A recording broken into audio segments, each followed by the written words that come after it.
منبر رسول پہ تشریف فرما شہزادہ سرکار صدر شریعت حضور محدث کبیر، دور و دراز سے تشریف لانے والے علماء ذویل احتشام، ارباب دین و ملت، زائرین اکرام، السلام علیکم ورحمۃ اللہ تعالی وبرکاتہ۔ الحمد للہ الذی اعطانا حفلۃ المیلاد والصلاة والسلام على سیدنا ومولانا محمد قرۃ العیون والفؤاد وعلى آلہ واصحابہ واہل بیتہ وعلماء ملتہ الى یوم التناد۔ اما بعد فاعوذ باللہ من الشیطان الرجیم، بسم اللہ الرحمن الرحیم۔ یا ایہا الذین آمنوا اتقوا اللہ وکونوا مع الصادقین۔ آمنت باللہ صدق اللہ العظیم وصدق رسولہ النبی الامین المتین الکریم۔ میری اور آپ کی مشترکہ خوش نصیبی ہے کہ ہم اس وقت امام اہل سنت اعلیٰ حضرت فاضل بریلوی رضی اللہ تعالیٰ عنہ کے عرس پاک کی تقریب میں شرکت کر رہے ہیں۔ بڑی بابرکت ذاتوں کے چہرے کا ہم دیدار کر رہے ہیں۔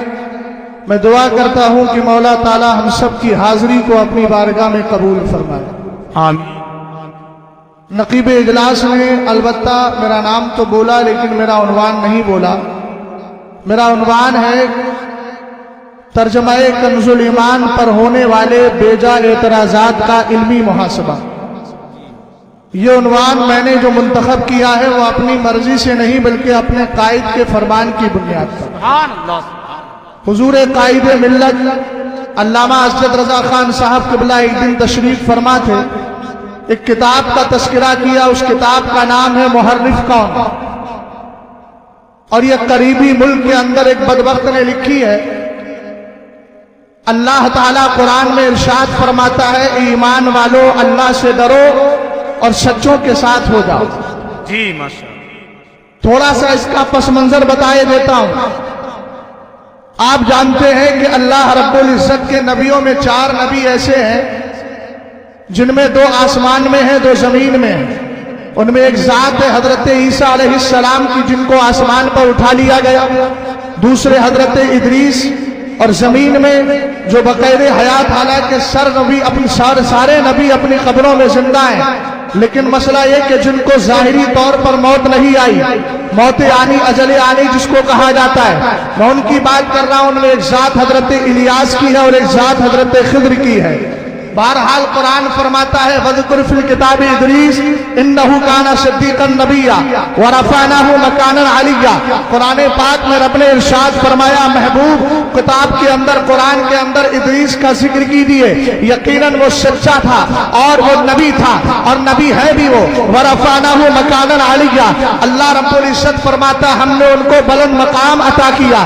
بلند مقام یہ ترجمہ امام احمد رضا خان فاضل بریلوی رضی اللہ تعالیٰ عنہ اور دیگر علماء کرام نے، جو بھی علماء اہل سنت ہیں، مترجمین قرآن ہیں، اہل سنت کے آج تک یہی ترجمہ کرتے آئے۔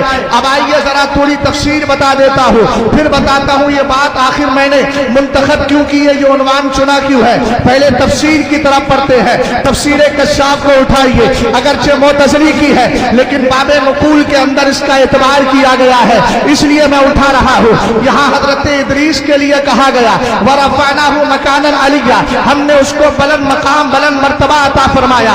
اس سے یا تو آپ کی شرافت مانوی مراد ہے، علو مانوی مراد ہے، یا علو ظاہری مراد ہے۔ علو مانوی کے اعتبار سے تفسیر کشاف کے اندر ہے، یا المکان العلی سے مراد شرف النبوتی والزلفى عند اللہ تبارک و تعالی، مراد یہاں نبوت کی شرافت ہے، مراد یہاں اللہ کی بارگاہ میں قرب اور تقرب کا معاملہ ہے۔ آگے فرمایا یہ تقرب کس طرح اللہ نے عطا فرمایا، وقد انزل اللہ تبارک و تعالی علیہ 30 صحیفہ، اللہ نے حضرت ادریس پر 30 صحیفے نازل فرمائے تھے۔ یہ آپ کے شرف مانوی کی بات ہو گئی، اب ظاہری کی بات بھی